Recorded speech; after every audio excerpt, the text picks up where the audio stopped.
Hati, tentu malam ini kita semua merasa diberkati karena ada waktu yang Tuhan beri hari ini kita bisa melewati bersama. Dalam tuntunan Tuhan kita tengah ada di minggu Advent yang pertama. Karena itu suasana gereja kita memang lain daripada biasanya. Itu berkat karena panitia Hari Raya Gereja dengan sangat antusias untuk memberi yang terbaik. Artinya sementara mengarahkan kepada kita bahwa kita tengah siap menanti kedatangan Tuhan dalam merayakan minggu Advent yang pertama ini.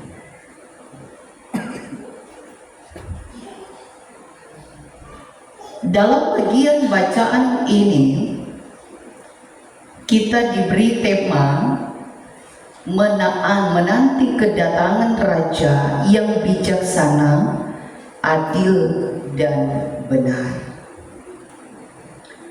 Saudara-saudara, dalam bagian bacaan ini kitab Yeremia dimulai dengan sebuah kalimat yang berkata, inilah perkataan-perkataan Yeremia. Artinya memastikan kita bahwa dialah yang menulis kitab ini. Dan kitab Yeremia ini disebut sebagai kitab nubuat karena berisikan tentang nubuat Yeremia dalam pelayanannya ketika berada di Israel Selatan atau Yehuda selama 40 tahun terakhir dari sejarah kerajaan Yehuda. Dengan demikian, bahwa Yeremia menjadi saksi hidup runtuhnya Yerusalem. Dan ini adalah seruan kerajaan Babel.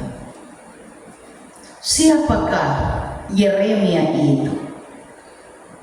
Yeremia adalah anak seorang imam bernama Hilkiah dari kota Anatot di wilayah Benyamin. Ia dipanggil dalam menjalankan nabi tepatnya pada tahun ke-13 pemerintahan Raja Yosia yang terkenal baik. Namun setelah Yosia, semua raja memerintahkan Yehuda terkenal sebagai raja-raja yang jahat, mengerikan dan penuh kemerosotan moral dan pemerintahan. Mereka adalah Raja Yoas, Raja Yoyakim hingga Raja Sedekia yang terkenal bodoh karena di masa pemerintahan Yehuda ditaklukkan Babel dan mengakibatkan bait Allah dihancurkan dan umat Yehuda ditawan dalam pembuangan Babel karena ulah dan cara hidup mereka. Ternyata didapati bahwa dua raja terakhir yang memerintah di Yehuda, yakni Raja Yoyakim dan Sedekia, adalah raja yang telah melakukan yang jahat di mata Tuhan. Mereka telah melakukan ketidakadilan, mereka telah melakukan penyembahan berhala, mereka telah memperkosa hak orang miskin, mereka telah menindas orang lain, tetapi juga memeras orang yang seharusnya dilindungi serta mencari keuntungan untuk kepentingan diri sendiri. Para pemimpin membawa umat untuk mengikuti kejahatan mereka. Karena itulah Yeremia hadir untuk menegur dan mengecam mereka. Ia melawan raja-raja Yehuda yang hidup dalam ketaatan dalam hukum Allah. Ia memberikan penghukuman yang akan dialami oleh raja-raja yang jahat, nabi-nabi palsu dan umat yang bobrok. Karena itu dalam Yeremia 23 ayat 1 sampai 8 adalah nada kecaman yang sangat keras dan penghakiman yang dialamatkan kepada para pemimpin yang tidak melaksanakan tugas dengan baik. Pemimpin yang dimaksudkan di sini menunjuk pada imam, nabi, dan raja. Di ayat pertama dikatakan, celakalah yang membiarkan kambing domba gembalaanku hilang dan terserak. Kata celaka di sini berarti bukan hanya sekedar ungkapan kekecewaan, melainkan sebuah proklamasi penghukuman bagi mereka yang berkhianat atas kepercayaan yang diberikan oleh Allah. Dan ini tertuju kepada para gembala. Gembala dari kata ra'ah, artinya yang berkuasa, sebagai pelindung. Karena itu gembala bukan hanya menunjuk pada sebuah pemimpin agama, melainkan juga kepada raja dalam kelompok yang ditunjuk, dipilih, ditetapkan oleh Tuhan Allah untuk memimpin suatu bangsa. Namun para pemimpin gembala ditunjuk untuk melindungi. Yang mereka lakukan adalah menyerang dan mengembalakan, malah menghancurkan, menjaga malah membiarkan, dan untuk mengumpulkan mereka yang telah tercerai-berai. Karena itu Allah hendak menyatakan itu lewat Nabi Yeremia, menubuatkan tentang seorang pemimpin yang akan datang, yang dinubuatkan tentang tunas yang adil. Kata tunas dari kata Ibrani tetzmat, yaitu menunjuk pada bagian tumbuhan yang baru tumbuh. Ini mengarah pada kedatangan Sang Mesias, yaitu Yesus Kristus sebagai keturunan Daud yang akan memerintah dengan bijaksana, adil dan benar, dan Dia adalah seorang raja yang bijaksana, yaitu raja yang melakukan tugasnya dengan baik, penuh dengan keadilan, penuh dengan kebenaran dan kesetiaan. Sehingga di sini hendak mengarahkan kepada kita bahwa ternyata kedatangan Sang Mesias mengandung janji yang hendak dinyatakan oleh Nabi Yeremia bahwa Dialah yang akan membebaskan umatnya dari setiap penghukuman yang mereka alami ketika dibuang di Babel. Mereka akan mendapatkan pemulihan lewat peristiwa kepulangan umat yang tidak kalah hebat dari peristiwa orang Israel yang keluar dari tanah Mesir. Ia membandingkan bahwa Kalau kepulangan dari Mesir adalah kepulangan yang hanya kembali ke tanah perjanjian, tetapi peristiwa kepulangan dari Babel ada lebih dari itu, yakni kembali kepada Tuhan. Artinya bahwa mereka yang akan menikmati kesempatan yang Tuhan beri dalam sebuah janji nubuatan Allah, bahwa dialah yang disebut sebagai Raja yang akan datang untuk menyatakan pembebasan, hendaklah mereka melakukan apa yang benar di hadapan Tuhan, untuk semestinya mengatakan ya di atas ya dan tidak di atas tidak dari setiap realita kehidupan yang mereka alami dalam hidup. Karena itu dikatakan di sini bahwa dialah tunas dari tunggul Isai yang dipersiapkan untuk dapat menyelamatkan umat secara universal. Adanya pemulihan hubungan antara manusia dengan Allah dan manusia dengan sesama, untuk bertumbuh secara perlahan-lahan dalam tuntunannya. Mereka akan tinggal di tempat milik mereka sendiri.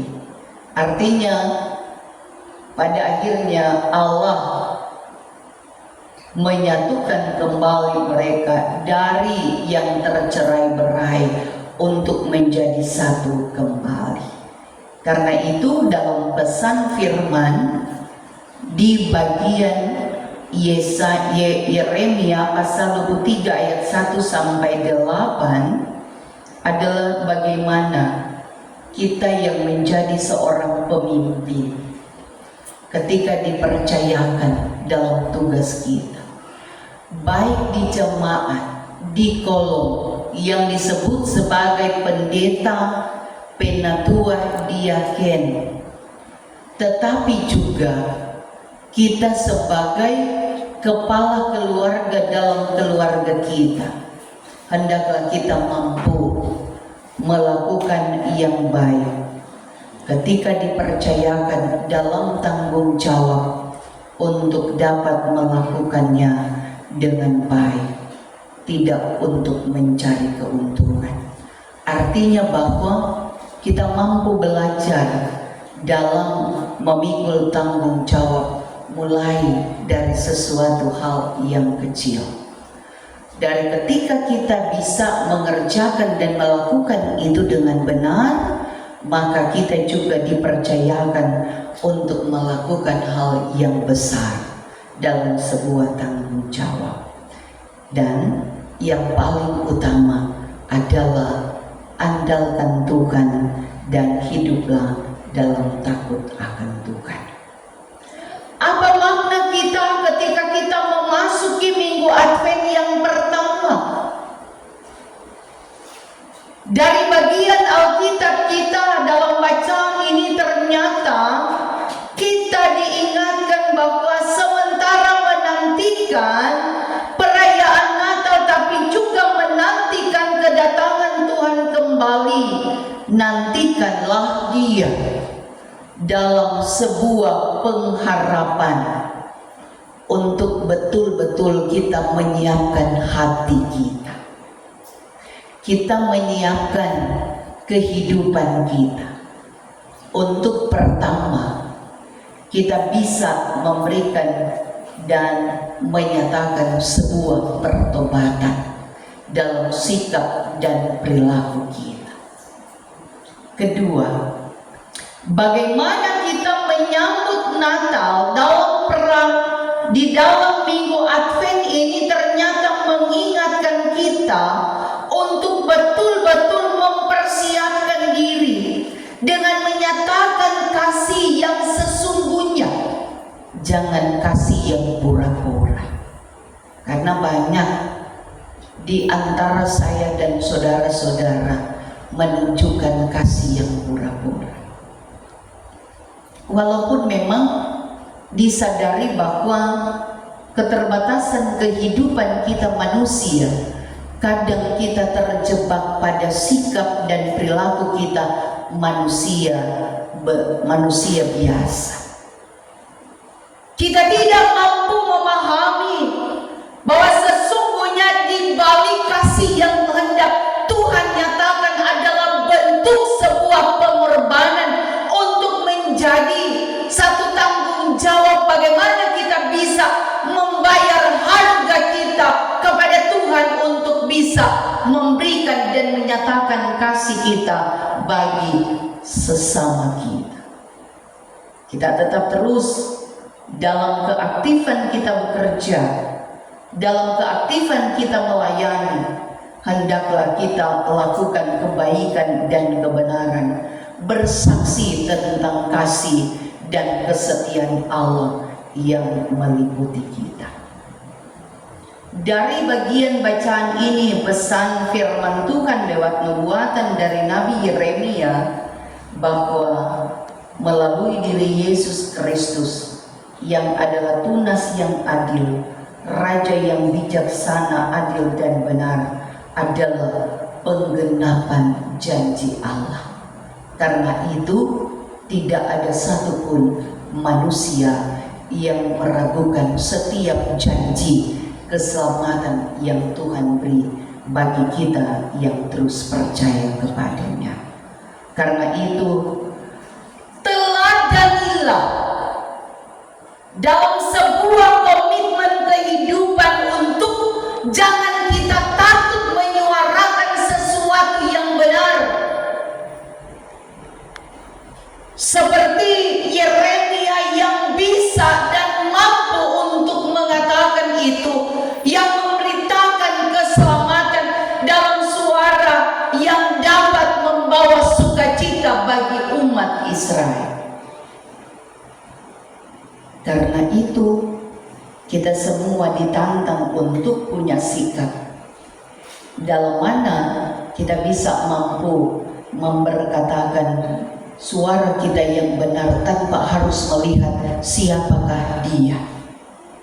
Mau saudara atau mau keluarga, suami, istri, anak, saudara.